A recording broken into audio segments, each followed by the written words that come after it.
Vanessa had it all: love, respect, and security. But behind the smiles and Sunday brunches, a storm was quietly brewing.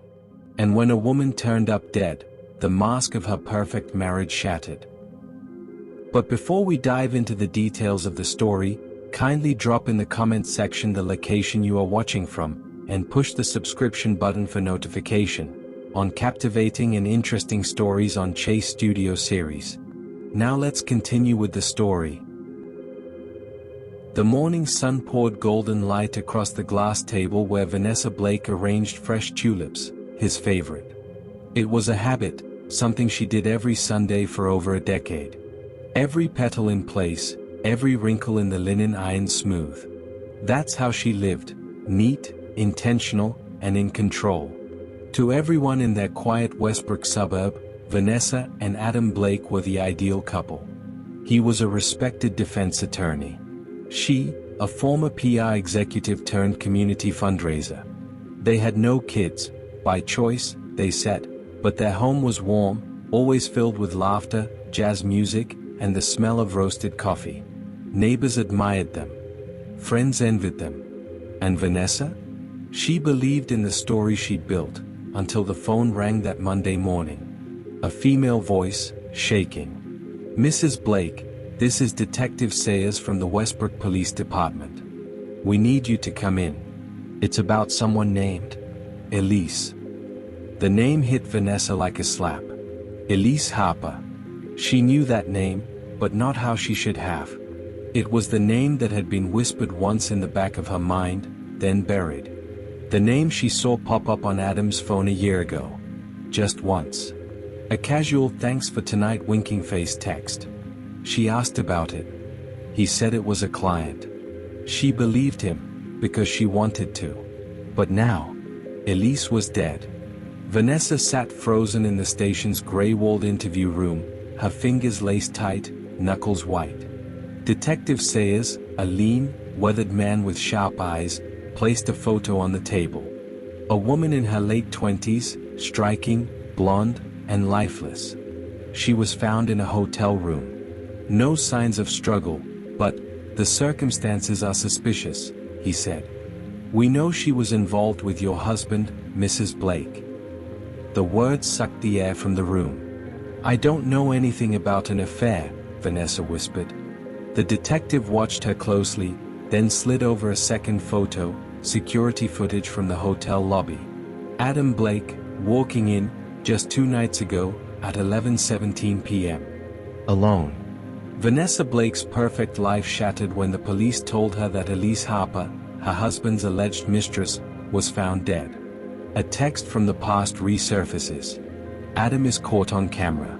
Now Vanessa must face the truth, and the lies.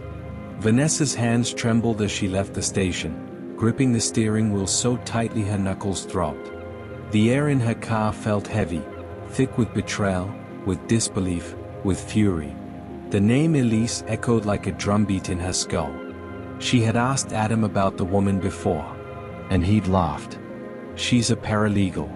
She sent that to the wrong number. She was drunk at the office party, probably texting her boyfriend. Don't be dramatic, Ness." Vanessa hadn't pushed. He kissed her that night like nothing was wrong. Whispered that she was the only woman he ever loved. Now Elise was dead. She drove home in silence. Inside the house, Adam sat at the kitchen counter in his usual spot, sipping espresso, reading case files, as if the world hadn't just shifted beneath them. He looked up, casual. "Hey, you left early this morning, everything okay?" Vanessa didn't speak. She walked to the sink, set down her purse slowly, and turned around. "Who was Elise Harper to you?" she asked. Adam blinked. "Too fast. Why are you asking me that?" "She's dead. They think you were the last person to see her alive." A long pause stretched across the kitchen like a drawn wire. He set down his cup. "I need you to trust me." Vanessa laughed bitterly. "You want trust now?" That night, Adam confessed, part of the truth. Yes, he'd known Elise. She was a mistake, a fling that ended months ago. It meant nothing. He said Elise had been unstable, obsessive. That she followed him, sent messages, showed up at his office. He claimed he went to the hotel that night to end it for good. I swear, Vanessa, I didn't hurt her. I told her to leave me alone. That was it. But something in his voice didn't sit right. And Vanessa's instincts, the ones she had long silenced in favor of picture-perfect love, began to rise. She went looking. Vanessa visited Elise's apartment under the guise of retrieving something for the firm. The landlord gave her access. What she found stopped her cold. Photos. Not just of Adam, but of her. Printed pictures. Notes. Dates. Times. A spiral notebook with a list titled, "Why I'll Be the One He Chooses." There were copies of emails, ones Vanessa never saw. Love letters. Gifts. Receipts for weekends Adam claimed to be at trial. And tucked between the pages of Elise's journal, one final note, in Elise's frantic handwriting. He said if I told her, he'd ruin me. I think he means it. Vanessa learned the truth. Elise was Adam's mistress. But it didn't end there. Elise left behind notes, emails, and a disturbing final warning. If I told her, he'd ruin me. Now Vanessa begins to peel back the mask Adam has worn for years, and what she finds is far worse than infidelity. In the darkness of their shared bedroom, Vanessa watched Adam sleep. His chest rose and fell with calm precision. His face, the same one that had kissed her forehead on their wedding day, comforted her through her mother's funeral, promised her forever, was peaceful. Innocent. Unbothered. But now she saw it for what it was. A mask. And she was about to rip it off. The next morning, Vanessa went digging. Not emotionally, forensically. Adam's office files. Old email backups. His laptop. And when that failed, she turned to someone who owed her a favor. Jordan Garter, a cybersecurity consultant she'd once helped fundraise for when his sister was in the hospital. I need to know what my husband's been hiding, she told him bluntly. Jordan didn't ask questions. Within a day, Vanessa had access to Adam's deleted emails. What she saw wasn't just betrayal. It was calculated manipulation. There were dozens of exchanges with Elise, emails that began warm and romantic, then grew colder. Adam promising they'd figure out a future, but always on his terms. One line, dated 6 weeks before Elise's death, burned into Vanessa's memory. You don't get to control the narrative, Elise. If you go public, I promise you'll regret it. There were also payments. Small transfers from a separate account Vanessa didn't know existed, under a different bank. Hush money? Vanessa wasn't sure. But something else caught her eye, a name. Dr. Kenley Rhodes. The name appeared in one of Elise's final messages. I told Dr. Rhodes everything. If anything happens to me, tell your wife to ask her. Vanessa had never heard the name before. Dr. Kenley Rhodes was a licensed therapist. Private practice. Vanessa booked a session under a fake name, hoping for a chance. When she walked into the office, her pulse raced. Dr. Rhodes, a composed woman in her 40s, greeted her with practiced calm. Then Vanessa dropped the act. I'm Vanessa Blake. Elise Harper mentioned you before she died. Dr. Rhodes stiffened. I can't discuss. She's dead. Silence. Then, she told me she feared your husband.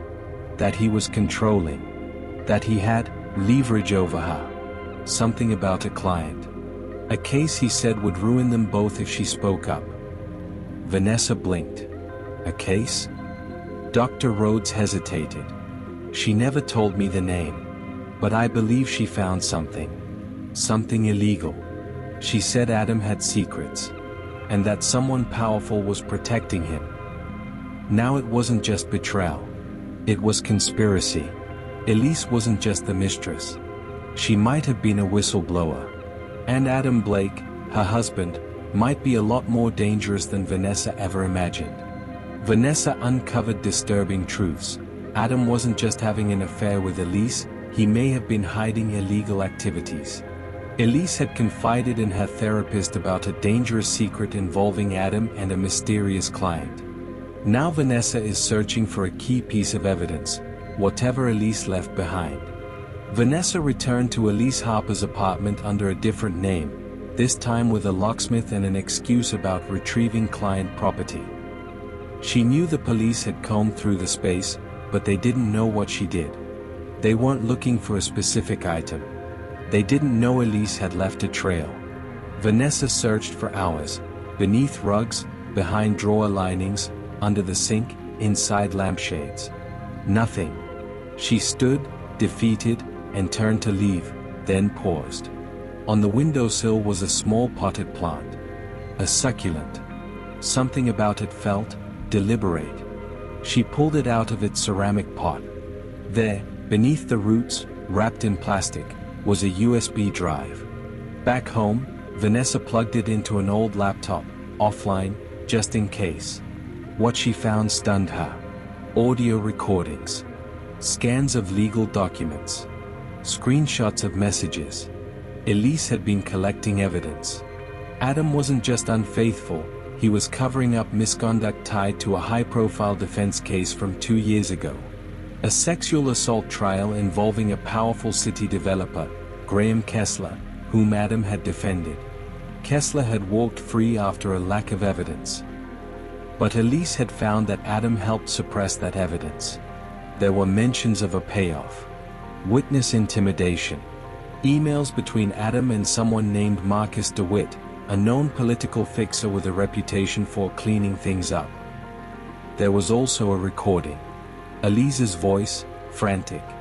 "If anything happens to me, it's because of this file. I tried to leave it at the Tribune but backed out. I'm scared. But I won't be silent forever." Vanessa's blood ran cold. This wasn't just a betrayal of marriage vows. It was criminal. The next day, she visited the Tribune, the local newspaper Elise had mentioned. She asked for a journalist, someone who specialized in corruption. That's when she met Amari Reed, an investigative reporter in her early 30s with sharp eyes and a voice that didn't flinch. Vanessa slid the USB across the cafe table. "It's all there. My husband is not who he says he is." Amari scanned a few files, her face unreadable. Then she leaned in. "If this is real, this doesn't just expose your husband. This pulls the thread on the whole damn system." Vanessa nodded. She felt the weight of it now, not just as a wife, but as a woman stepping into the fire Elise left behind. Amari stood to leave. "You need to be careful. If this file is real, people will come after it. And you." That night, Vanessa received a call from an unlisted number. A voice, deep, calm, and cold, said only, "You don't know what you've done." Then the line went dead. Vanessa uncovered a USB drive left by Elise, filled with damning evidence tying her husband Adam to the cover-up of a sexual assault case involving a wealthy developer. Now with journalist Amari Reed on the case, Vanessa is a target. A chilling call warned her, "You don't know what you've done." The next morning, Vanessa couldn't shake the feeling of being watched. Her instincts screamed at her as she drove through her neighborhood, checking her mirrors too often. A black SUV followed at a distance. When she turned into a grocery store parking lot, so did it. When she pulled out again, it stayed. Whoever had called her last night, they weren't bluffing. Vanessa called Amari and relayed everything. Amari didn't sound surprised. "I've dealt with this before," she said calmly. "These people don't play by rules. You stirred something deep. DeWitt's name showing up? That's blood in the water." Vanessa leaned forward. "Tell me about him. Marcus DeWitt." Amari sighed. "He's a fixer. Ex-military, private intelligence, now works the shadows for the elite. You have a scandal? He buries it. A witness? He makes them recant. A journalist? He buries them too, figuratively or otherwise." She added, "He worked closely with Graham Kessler's legal team, your husband included." Vanessa's skin prickled. So this wasn't just a cover-up. It was a conspiracy, professionally maintained. Later that day, Vanessa returned home to find her front door ajar. She froze. Inside, the living room had been tossed, drawers open, cushions slashed, cabinet doors hanging off hinges. They were looking for the USB. But she'd left it with Amaury. She took photos of the damage, then called the police. When 2 officers arrived, they seemed sympathetic, but something about their questions felt off. One of them asked, "Did your husband keep any safes here? Or electronics with legal data?" Vanessa narrowed her eyes. How would a beat cop know to ask that? The moment they left, she packed a bag. She couldn't stay there anymore. Her home had become a stage for something bigger. And she wasn't going to wait around to become the next Elise Harper. Amaury arranged for Vanessa to stay at a secure location, a friend's condo under a pseudonym. While there, Amaury sent over a partial background dossier she'd compiled on Marcus DeWitt. Vanessa scrolled through it. Military records. Private contracts. Sealed legal proceedings. He'd been involved in at least 3 scandals that mysteriously disappeared from the headlines. One note stood out. Known associates. A Adam Blake, legal counsel. A Graham Kessler, real estate developer. A Judge Rowan McAllister, retired. A judge? Vanessa read on. The judge had overseen Kessler's case. The one Adam had won. Elise hadn't just discovered cheating. She had uncovered a network, and Vanessa had inherited it. That night, Vanessa received a message from Amaury. "Meet me tomorrow. I need you to hear this recording." Elise spoke to someone days before she died, someone I've tracked down. And what she said changes everything. Vanessa stared at the screen. The walls were closing in. But the truth? The truth was just getting started. Vanessa's discovery of a secret USB left by Elise Harper has exposed a network of corruption involving her husband Adam, a powerful fixer named Marcus DeWitt, and others. After a home break-in and a chilling phone call, Vanessa is now in hiding. Journalist Amaury Reed has uncovered a new lead, a final recording from Elise. Vanessa met Amaury at a quiet cafe on the east side of the city. No phones, no laptops, Amaury insisted. Instead, she brought a small digital recorder. This call came from a burner phone, Amaury said. Elise made it 2 days before she died. She was scared, but also determined. She hit play. Elise's voice crackled through. "This won't go away, will it? I thought if I kept quiet, they'd leave me alone. But I saw Adam with Kessler and DeWitt. I heard what they said. I recorded it. If they find out, they'll make me disappear. They've done it before. Ask about Rose Calderon. She was the first." Vanessa blinked. Who's Rose Calderon? Amaury already had the answer. Paralegal. Worked at the same firm. Died in a hit-and-run last year. I checked. She filed a whistleblower complaint 3 weeks before she died. Guess who it named? Vanessa's mouth went dry. Adam? Amaury nodded. And DeWitt. They were dealing with murder. This wasn't about betrayal anymore. It was about justice. And survival. Amaury handed Vanessa a photo. It showed 3 men sitting around a dinner table in a private club. Adam, DeWitt, and Judge Rowan McAllister. This wasn't a one-time cover-up. These men, your husband included, have done this repeatedly. Elise found the thread. We're pulling it. Vanessa stared at the image. Her fingers trembled, but her voice was steady. Then let's unravel the whole thing. Later that evening, Vanessa went back through Elise's files. She looked for anything on Rose Calderon. She found a folder marked RC. Inside, emails between Rose and Elise. Rose had been helping Elise collect internal files from the law firm. Emails suggested someone inside was laundering funds through settlement accounts. One message stood out. From Rose to Elise.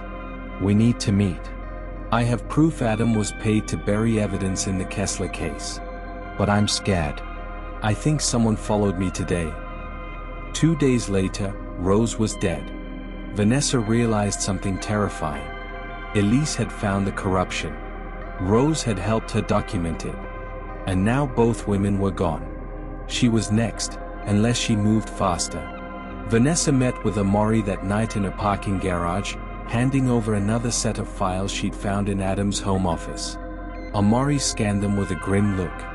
This is enough to take down the firm. Maybe the judge too. But not DeWitt. Vanessa asked, why not? Amaury's voice was a whisper. Because he's a ghost. He erases himself. The only way to take him down is to bring him into the light. Vanessa looked away. Then that's what we'll do. They didn't know it yet, but DeWitt was already watching. From across the garage, behind tinted glass, he made a silent call. She's talking. Time to remind her what silence feels like. Vanessa and Amaury discovered a final voice recording from Elise revealing the name of Rose Calderon, a paralegal who died mysteriously after helping Elise expose a corruption ring involving Vanessa's husband Adam, a fixer named Marcus DeWitt, and a retired judge. Now, with enough evidence to crack the case open, they know DeWitt is watching, and they prepare to fight back. Amaury's office turned into a war room. The corkboard filled with photos, emails, timelines, and red yarn connecting names and dates. At the center was a photo of Adam, smiling, polished, and beneath it, in bold red ink, the husband, the liar. But Vanessa wasn't driven by heartbreak anymore. She was driven by fury. If we want DeWitt, Amaury said, we need someone on the inside. Someone still at the firm. She tapped on a name highlighted on a sticky note. Lauren Santiago, junior partner. Young, ambitious, overlooked. But Amaury had a hunch. I reached out anonymously. He responded. Vanessa and Amaury met Lauren at a quiet bar near the edge of town. He was jumpy, hands shaking as he clutched a glass of water. I shouldn't be here, he whispered. If they find out. Amaury leaned in. You worked with Adam. You knew Rose. You know what happened to her, don't you? Lauren glanced at Vanessa, then gave the smallest nod. She told me everything. I warned her not to dig too deep. Adam, he had friends. Dangerous ones. He looked around, then pulled out a flash drive. This has everything. Emails. Invoices. Secret payouts. The judge's ledger. Adam handled the payments, but DeWitt orchestrated it all. Vanessa took the drive. Her hands didn't tremble this time. Why are you helping us? Lauren looked ashamed. Because I knew. And I said nothing. That makes me complicit. They left the meeting, both shaken. But they had what they needed, undeniable proof. Amaury made the call to her media contact. The kind of journalist who didn't blink when the wolves came. We go public in 72 hours, Amaury said. We release everything. But first, we bait DeWitt. The next morning, a fake blog post appeared on an anonymous whistleblower site. It read, to the man in the shadows, we have the Rose Calderon files. We have Elise Harper's recordings. We're not afraid. 72 hours. You can't silence the truth. It spread fast. DeWitt saw it. And Vanessa's phone rang that evening. No caller ID. She answered. A low voice, calm and cold. You're very brave, Mrs. Blake.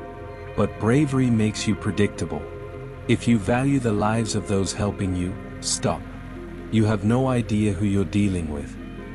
Vanessa didn't blink. Oh, I do. A coward who hides behind power and fear. But your time's up. Click. That night, a car bomb exploded outside Amaury's building. No one was hurt, but the message was clear. The trap had been set.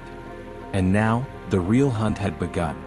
Vanessa and Amaury obtained explosive evidence from Lauren Santiago, a junior partner at Adam's law firm. With a flash drive containing damning records linking Adam, Judge McAllister, and Marcus DeWitt to a network of payoffs and cover-ups, they baited DeWitt by leaking a message online. DeWitt responded, violently, with a car bomb outside Omori's home. The clock is ticking. The next morning, Vanessa woke to the sound of helicopters. It was out. The story had broken. Omori's trusted contact had published the article across every major outlet. Law firm scandal tied to mysterious deaths, whistleblower speaks. Photos of Elise, Rose Calderon, even Adam and Judge McAllister, flashed across news segments. Vanessa watched from a motel room far outside the city. It's begun, Omori whispered. There's no going back. DeWitt didn't wait long. Lawrence Santiago vanished that afternoon. His apartment was ransacked, his phone disconnected. Police claimed no foul play, but Vanessa knew better. A burner phone rang in Omori's bag. The screen read simply, private.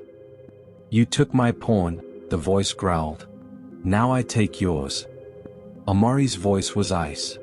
Lauren isn't a pawn. He's a man who did the right thing, something you'll never understand. Enjoy your headlines. But know this, every one of them brings you closer to a grave. Vanessa paced. Fear pulsed like lightning in her chest. But she refused to run. We need to find Lauren, she said. And we need to finish this, now. Omori turned to her laptop. She pulled up an encrypted file from the flash drive. One of the documents detailed recurring transfers, monthly hush payments. But one file caught Vanessa's eye. A folder labeled ASHWOOD. She clicked it open. Inside was a full transcript of a settlement case Elise had flagged.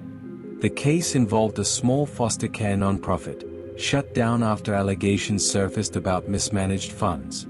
But buried in the transcript was a name, Detective Marlo Ashwood. He was the investigating officer, Omori said. But he was removed mid-case. Vanessa dug deeper and found Elise's handwritten notes at the bottom. Ashwood started asking too many questions. DeWitt pulled strings. Discredit him. Smear campaign. Remove. Dangerous if he talks. Vanessa looked at Omori. If he's alive, he could be the final nail. They tracked him down, living under the radar, retired early, reputation destroyed. Marlo Ashwood opened his door with a revolver drawn. Go away, he snapped. I'm done being anyone's weapon. But when Vanessa said Elise's name, his hand dropped. She was brave. Too brave. She didn't deserve what they did. In a dimly lit living room, Marlo told them everything.